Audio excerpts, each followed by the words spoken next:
Hi Air Signs, Gemini, Libra, and Aquarius. Welcome po sa ating channel. At ito ay inyong Daily Kabay Tarot Reading for April 10, 2024. Please be reminded that this is general reading po. So maaari kayong makarelate o hindi. Just take what resonates.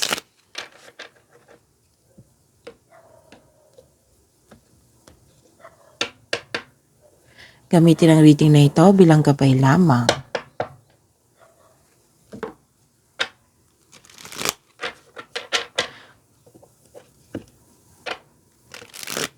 Balik po kayo dito bukas para sa ating Daily Kabay Tarot Reading. Please like, subscribe, and click bell button for notification para updated po kayo sa daily tarot reading natin. Para po sa gusto magpa-reading, maaari nyo pong makuha ang link na sa description box po ito. Message nyo lang po ako sa Messenger. Maraming salamat po.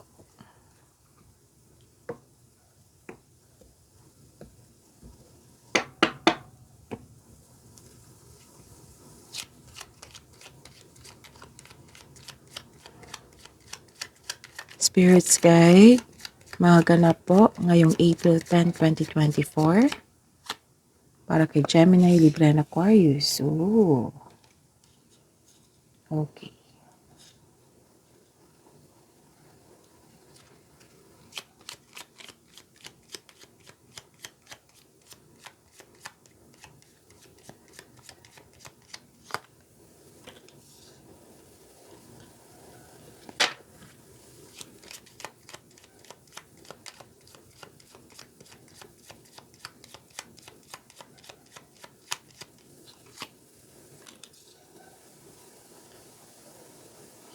Okay. Kuha ba na tayo ng mensahe?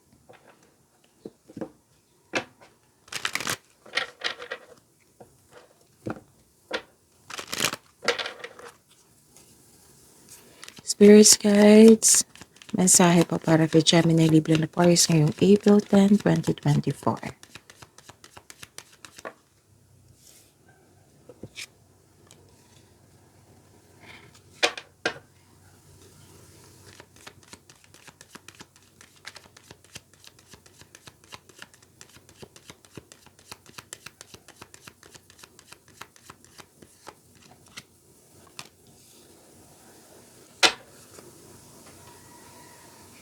Okay, Gemini, Libra, and Aquarius ngayong April 10, 2024. May nakita ko ditong nag-spy sa iyo. Nag-o-observe.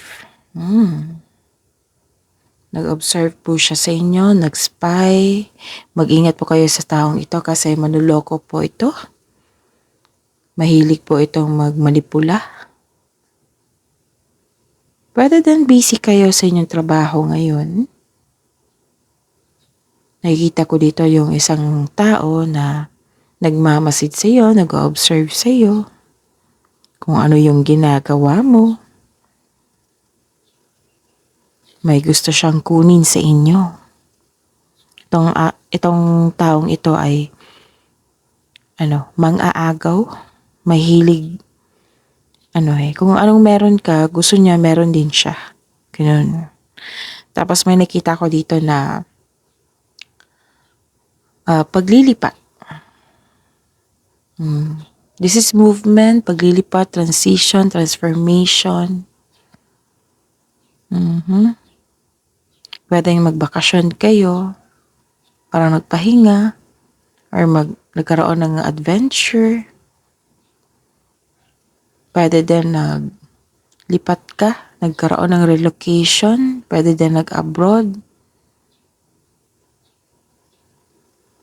Okay?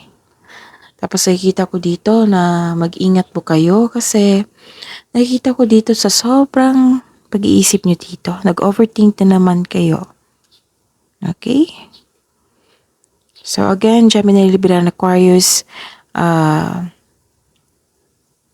weakness na talaga yung overthinking and overanalyzing. Hindi ko kayo masisisi niyan kasi matalino kayo. Gusto nyo perfect yung gagawin nyo, yung resulta. Naintindihan ko naman yan kasi matalino kayo eh. Sayang naman yung mga ideas, di ba? Pero, sabi po ng card dito na kailangan yung balansehin. Pagbalanse po para hindi kayo malito, malungkot. Kasi sa sobrang pag-iisip, kung kunwari, nag-decision kayo, you're making decision, na marami kayong iniisip. Ending yan, malilito na kayo. Magkakaroon na ng fear, confusion. Hindi na klaro sa inyo. So, ayun, overthinking, naguguluhan ka, may hindi klaro sa inyo. It might be, nagkaroon kayo ng hesitation para kailangan bang umalis dahil may toxic treatment yung kapwa mo dyan. Marahil ha. So ingatan po. It might be nagpahinga kayo ngayon, nag-iisip kayo. So kailangan talaga nagpabalanse dyan. How to identify overthinking. Yung paulit-ulit na lang iniisip nyo, hindi kayo gumagawa ng solusyon. Yun. Isa yan sa dahilan na nagkaroon kayo ng overthinking. Tapos, how to stop overthinking, kailangan yung inotice nyo kung bakit na-stuck kayo, bakit nalilito kayo, tapos focus kayo sa problem solving. Huwag kayong mag-focus sa nangyari na. Focus kayo sa problem solving, yung problema mo, bigyan mo ng solusyon.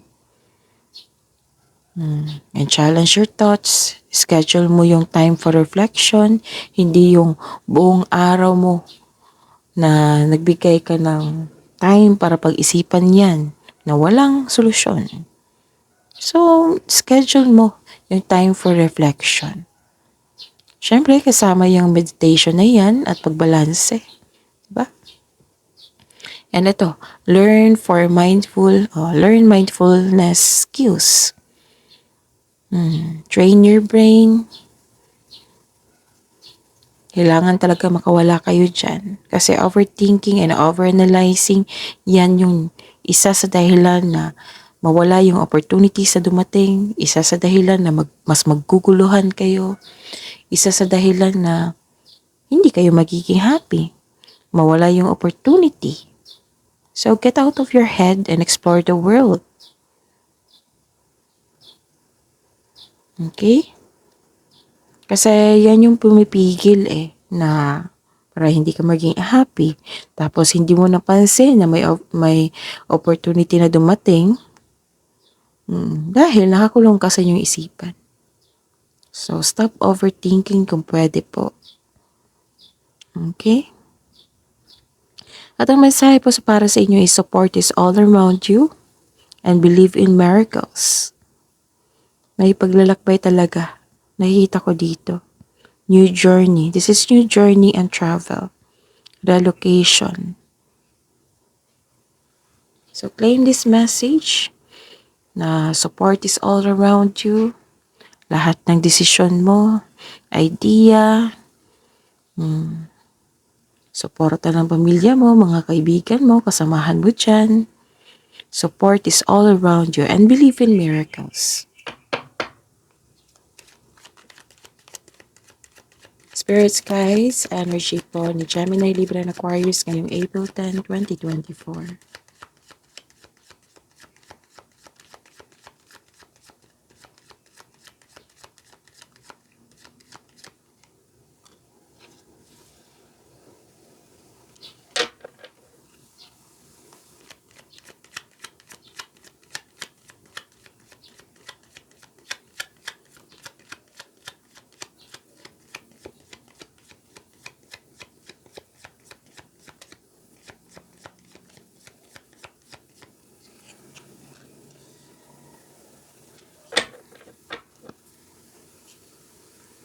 Spirit Guide, Career and Money po ni Gemini, Libra, and Aquarius ngayong April 10, 2024. Kunin natin to.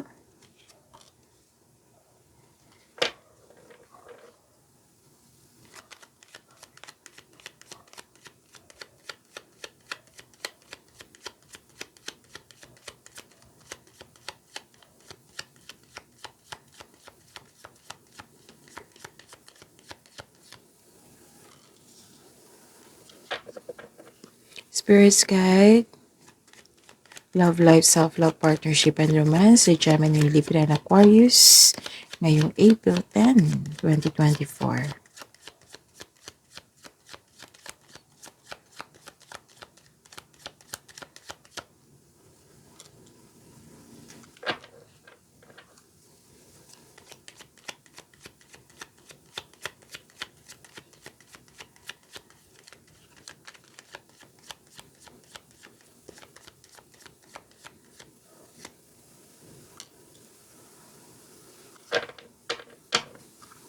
Okay, by the way, Gemini, Libra, and Aquarius, please visit our channel po. Scroll down nyo lang po, andun po yung separated video, Gemini, Libra, and Aquarius.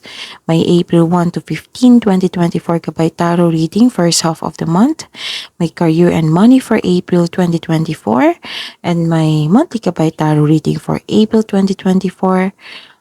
Gabay Tarot reading. So, check nyo po sa mga hindi pa nakapanood. Okay, so visit nyo lang po yung channel natin. Scroll down nyo lang po hanggang sa makita nyo. And open na po yung schedule natin for booking para po sa gusto magpa-personal reading. Check nyo yung video ngayon. Sa baba niyan may description box dyan at may link. I-click nyo po yung link dyan and message me sa messenger for inquiry or for booking. Maraming salamat po. So, hanap tayo ng repeating number. Okay, meron.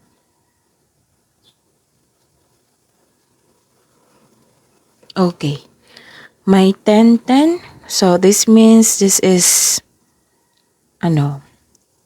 personal growth. Nagkaroon ng personal growth and spiritual development.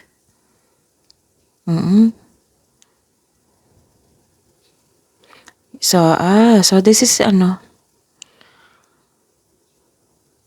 this is the clarification yung sabi ko kanina, you are embarking for that you are about to embark on a transformative journey, di ba? Sabi ko kanina may journey, transformative journey of self-discovery and expansion. So, nagkaroon ng personal growth and expansion and spiritual development. So, this is a reminder also na itap nyo, mag-connect kayo sa inyong intuition and trust your inner wisdom. So, listen to your intuition and trust your inner wisdom. So, malapit na po. Okay, this is a clarification na nagkaroon ng new journey sa inyong buhay, nagkaroon ng growth and expansion. Okay? Ano pa? Okay. Okay. So, this number 99, it signifies, okay, again. It signifies, diba sabi ko kanina na may spiritual development. So, this is a clarification also na may spiritual growth and awakening. Pwede din na decision ka na ayaw mo nang makulong sa inyong isipan and may na-realize ka.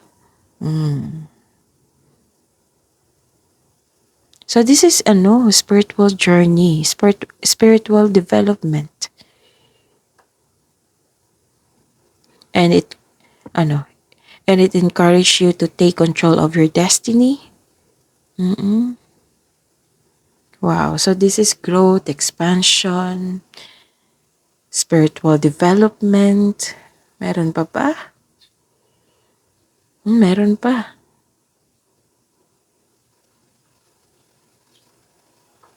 Okay. Oh, wow. So yung 10-10, 9-9 and 6-6 is about spiritual development, spiritual growth. Connection ito regarding sa inyong inner self. Kailangan nyo daw itap ang inyong intuition and listen to your intuition. Baka may mensahe po dyan. Diba may awakening, realization, nag-decide kayo. And this is also self-awareness.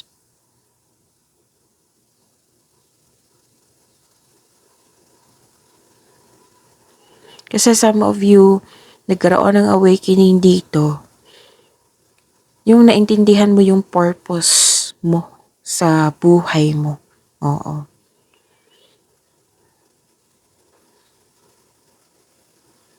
Okay. So, proceed tayo. So, tatlo ha. Maraming mensahe po para sa inyo yung repeating number 1010, 99, and 66. So, ayun. Ito, ang ganda nito. So, what's your energy today, Gemini, Libra, and Aquarius? Sabi po dito na makakatanggap ka ng mana, pensyon, retirement, o masaganang ani ng buhay. Spend time sa family. Nag-spend time kayo sa family nyo ngayon. Nag-save ka rin para sa inyong sarili. Nag-save ka ng money para sa inyo sa inyong family. And nag-save ka rin para sa inyong sarili.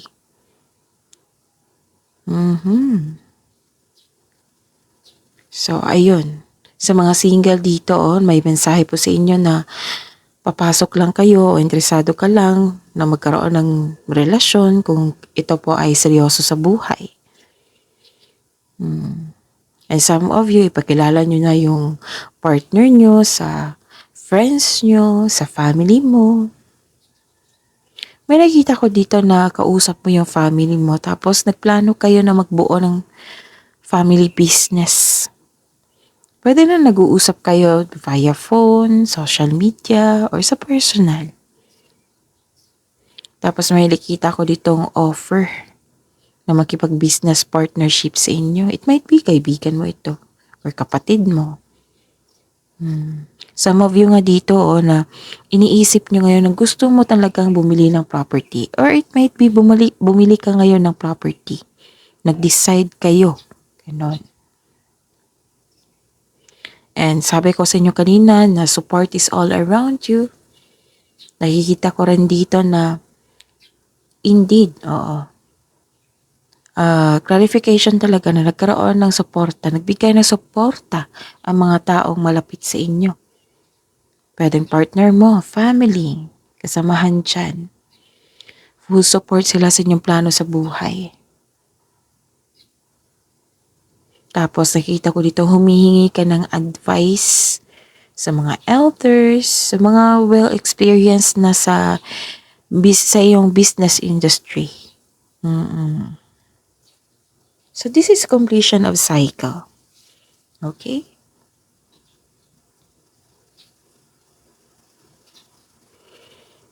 Pero may time po na hindi kayo makatulog.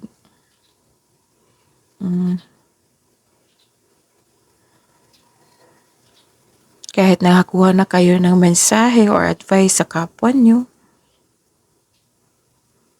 may time po na hindi kayo makatulog or anong tawag dito, nagkaroon kayo ng anxiety or pag-alala. So this is the clarification of your card here na may hindi klaro sa inyo, may confusion, doubt. Actually, this is nearing completion. Gusto mong mapag-isa para makapag-isip. Nakita ko dito na di ka makatulog, laging balisa, natatakot at naghihinala. Dumadalas yung pagkakaroon ng masamang panaginip. Actually, itong nararamdaman mo, yung kanina, yung sabi ko sa inyo, na ang overthinking and overanalyzing, yan yung pumipigil sa iyo na makita yung makita mo yung katotohanan na nasa harap mo. It might be naging denial kayo, it might be hindi nyo tanggap ang mga nangyari, kasi malaking expectation mo sa isang tao, sa isang bagay.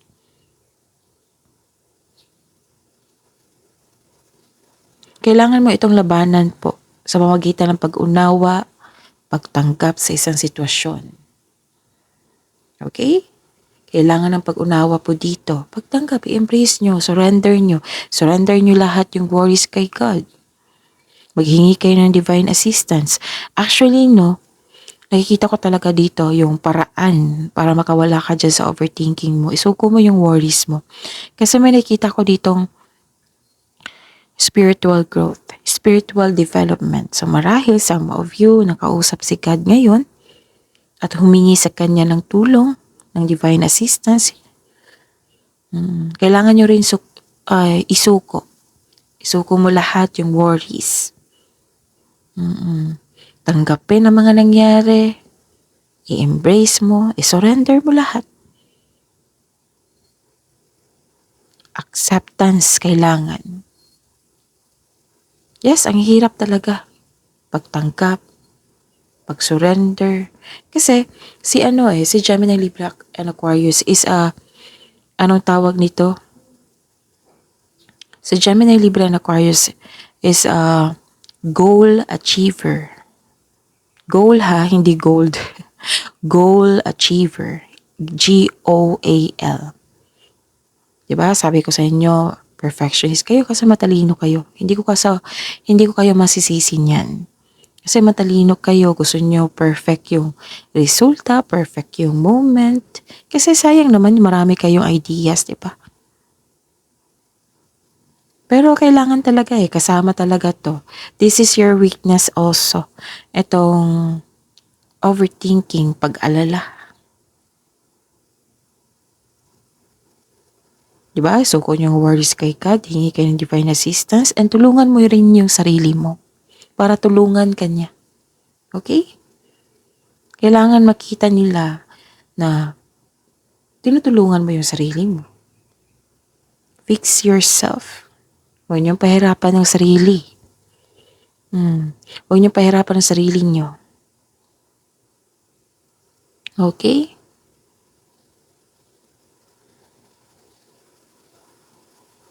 And forgive yourself. Kailangan niyo magtiwala sa inyong sarili. Kontrolin niyo po mindful skills. Kailangan yan. I-search niyo sa Google yan kung paano ang study niyan. Mindful skills. Train your brain. Control, pagbalanse. Kasi nakikita ko talaga dito na may concern kayo sa inyong career and money. And believe also. Believe sa miracle. Kasi may nakita ko dito ng spiritual connection Spiritual growth, development, awakening. At the end of the day, magkakaroon ng awakening yan. Kasi yan yung sabi dito. Kung nakaramdam kayo ng takot, baka kailangan ng pagpaplano dito. At tiwala sa inyong sarili. Actually, sabi ko sa inyo na, syempre, ang tanging kakampi natin is si God. At ang sarili mo. Huwag niyo pong pahirapan ang inyong sarili. Alam kong mabigat yan. Pero kung ang punto namin dito is, hindi naman po pwede na makulong kayo sa inyong isipan. Hindi naman pwede na maging malungkot kayo habang buhay. Hindi naman pwede na magkaroon ng stagnation sa araw na ito na wala kayong ginagawa. Diba? Sabi ko sa inyo, hindi kami magsasawa na i-remind kayo na i-push kayo na magkaroon ng productivity sa araw na ito. Kailangan kayo may ginawa kayo ngayong araw na ito para sa susunod na araw, sa future, may resulta.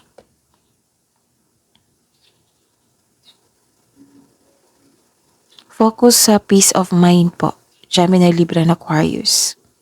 Focus kayo sa peace of mind, focus kayo sa makontrol nyo, at huwag kayo mag-focus sa nawala na, huwag kayo mag-focus sa hindi nyo makontrol. Okay?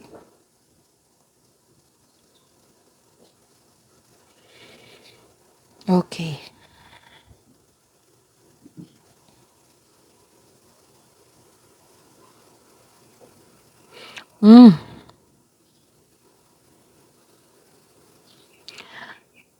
Sa career and money po, Gemini, Libra, and Aquarius, may namuong romance po dito. Sa trabaho. It might be you, it might be yung taong iniisip mo ngayon. May namuong romance sa workplace po. Nakikita ko dito. Pwede din, yung sabi ko sa inyo kanina na makipag-business partnership sa inyo. Makipag-collab, may offer siya Makipag-collab, makipag-business partner. gusto niyang mag-join sa grupo mo, ganun. Actually, nakita ko dito na nalilito ka sa paggawa ng desisyon.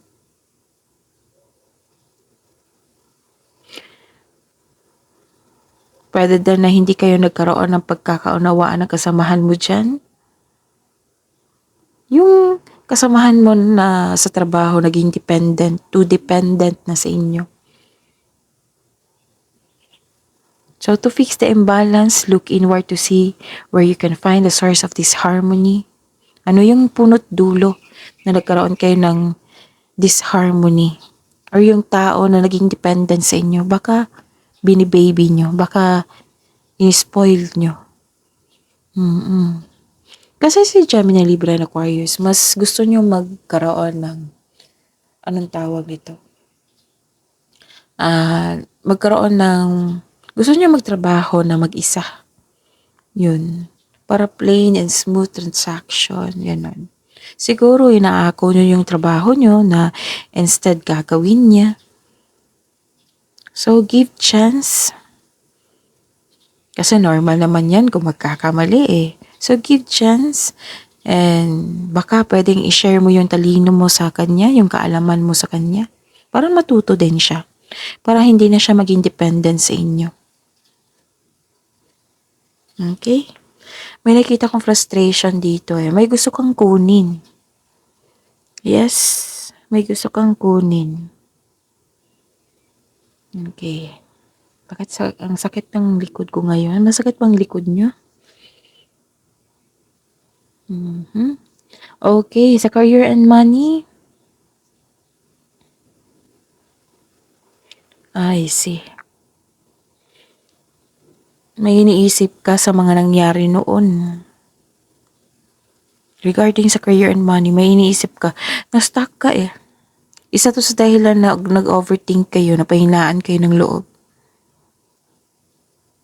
Nagkaroon ka ng plano sa future plans, pero feeling mo, nagkaroon ng walang pag-progress, ganun. Sabi mo dito.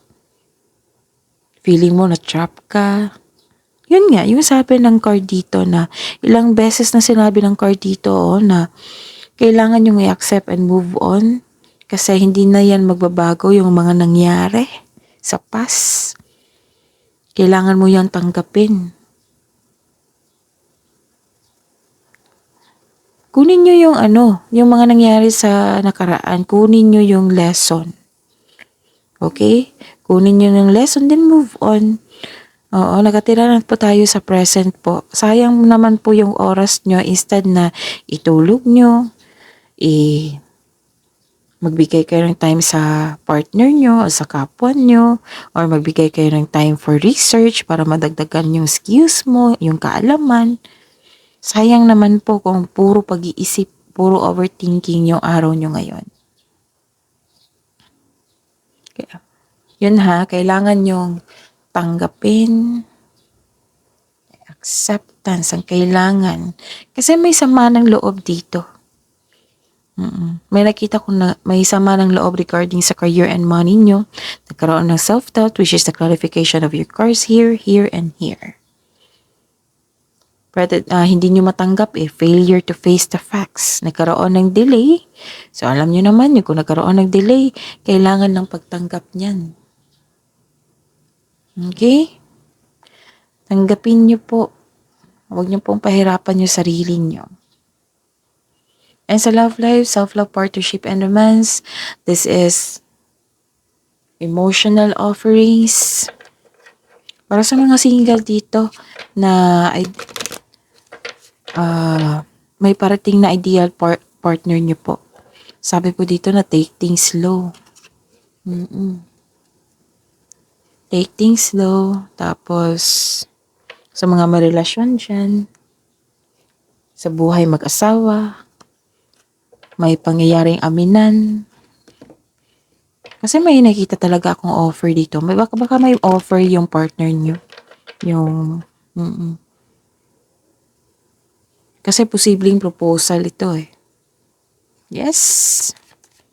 May good news po na parating na para sa inyo. na mas lalo kang maging inspire.